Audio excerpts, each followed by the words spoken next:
Alright, welcome back to Grampzquad. Got another quick little video for you. Another little option I wanted to do on the truck here. A little feature is a little bypass blow-off valve. Now this one's gonna, or adapter. It's a bypass blow-off adapter. Now this is gonna fit between the bypass valve and the flange on the intercooler. So it's not gonna take very long, just a few minutes. Got to undo a clip on the intercooler pipe, then I'm going to pull it up onto some ramps, and then we'll show you how to do it from there. So stay tuned, and we'll show you how to pop in a bypass valve adapter and get some whooshy sounds.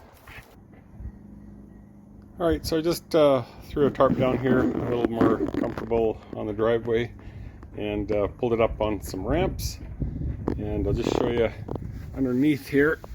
It's fairly simple. Right on the driver's side, come around, and up here on the intercooler, we're going to pop that little clip off there so we can get at the bypass valve here to install the adapter. So we just need to pull this clip off and pull this intercooler pipe out of the way.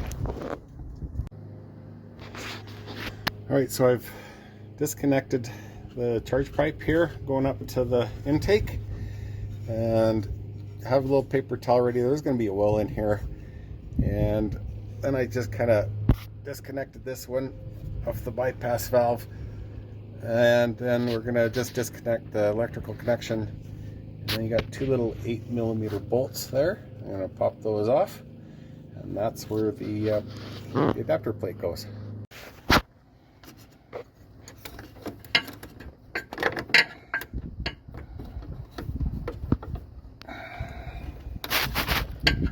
A little tricky getting it in there.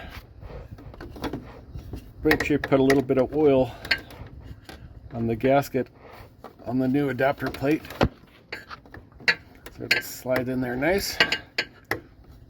And just tighten up the stock bolts to attach it down.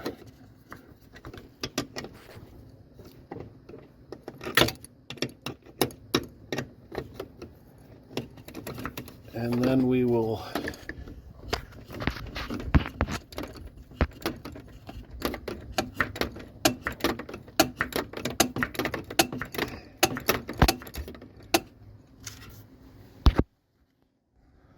pop this little guy back on there with the supplied bolts, wire it back in, and we should have some nice whooshy sounds.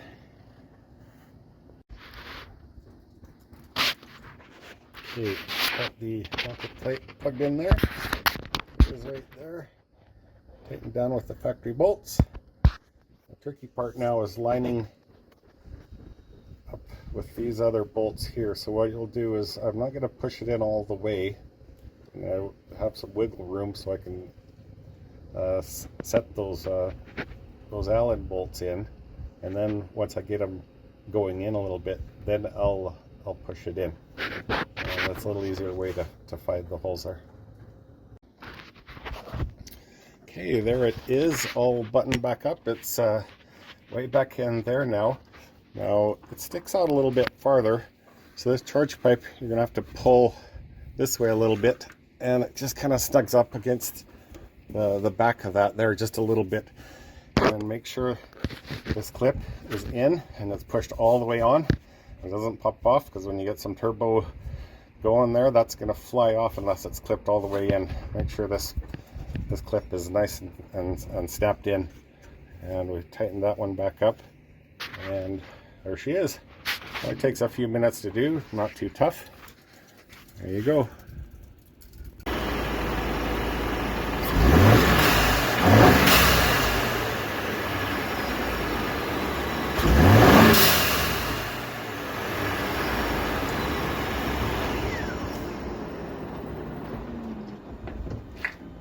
Alright, there you go. So there's another quick little video from Grampzquad. If you like what you see, like and subscribe.